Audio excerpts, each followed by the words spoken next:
全教會讀經計劃路得記第4章。波阿斯上到城門，坐在那裡。看啊，波阿斯所說那個可以贖產業的至親經過。波阿斯說：某某先生，請你轉回來，坐在這裡。他就轉回來坐下。波阿斯又請了本城的10個長老來，對他們說：請你們坐在這裡。他們就都坐下。波阿斯對那至親說：從摩押地回來的拿俄米，現在要買我們弟兄以利米勒的那塊地。我想我應該向你說清楚，你可以買那塊地，當着在座的眾人和我百姓的長老面前，你若要贖就贖吧，倘若你不贖就告訴我，讓我知道，因為除了你以外，沒有人可以先贖。在你之後，誰能到我？那人說：我要贖。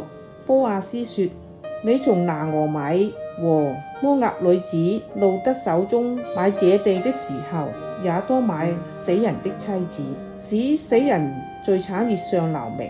那至親說：這樣我就不能贖了，免得對我的產業有損。你盡管去贖我所當贖的吧，我不能贖了。從前在以色列中要確認任何交易，無論是贖業或買賣，一方必須脫鞋給另一方，以色列中都以此為證。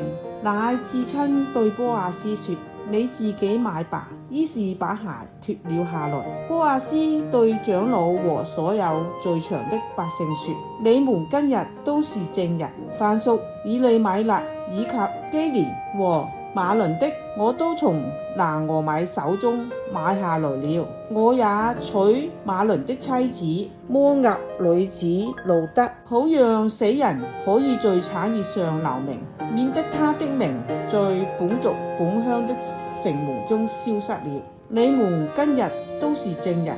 在城門坐着的所有百姓和長老說：我們都是證人。願耶和華使盡你家的這女子，像建立以色列家的拉結和利亞二人一樣。又願你在以法他得亨通，在伯利恆有名聲。願耶和華從這年輕女子賜你後裔，使你的家像他瑪從猶大所生法勒斯的家一樣。於是波阿斯娶了路得為妻，與他同房。耶和華使她懷孕，生了一個兒子。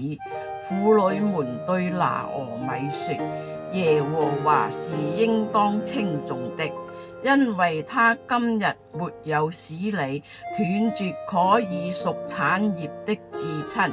願這孩子在以色列中得名聲，他必振奮你的精神，奉養你的晚年，因為他是愛慕你的媳婦所生的。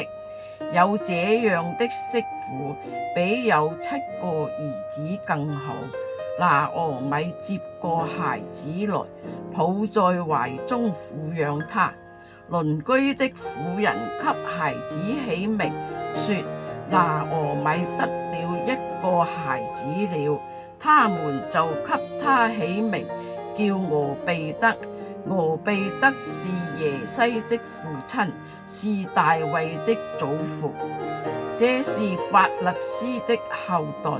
法勒斯生希斯倫，希斯倫生蘭，蘭生亞米拿達，亞米拿達生拿順，拿順生撒門，撒門生波阿斯，波阿斯生俄備得，俄備得生耶西，耶西生大衛。